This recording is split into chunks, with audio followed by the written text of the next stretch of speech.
हाय! तर आम्ही चाललेलो आहोत कोल्हापूरला. तर सगळ्यात आधी आम्ही गेलो यमाई देवीच्या दर्शनासाठी. डोंगराच्या कुशीत वसलेले हे मंदिर भक्तांसाठी श्रद्धेचं आणि विश्वासाचं महत्त्वाचं स्थान मानलं जातं.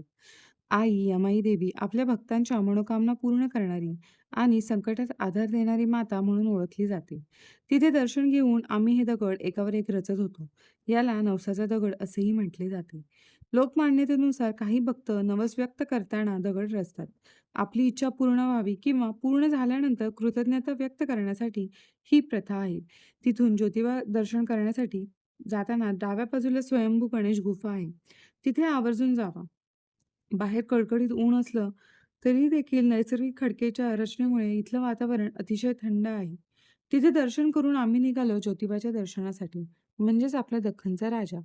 मंदिराजवळ सर्वत्र दिसणारा गुलाल, भक्तांची गर्दी आणि चांगभल्याचा जयघोष यामुळे वातावरण भक्तिमय होऊन जातं. इथेही आमची रुसूबाई रुसलेली, कारण सगळा गुलाल तिला एकटीला उधळायचा होता. "मम्मा, तू संपवशील," असं तिचं रडगाणं चालू होतं. दर्शनानंतर डोंगरावरून दिसणारं निसर्ग सौंदर्य म्हणजे निव्वळ अनुभवण्यासारखं आहे. तर चला भेटूया नेक्स्ट ब्लॉगमध्ये. तोपर्यंत बाय बाय.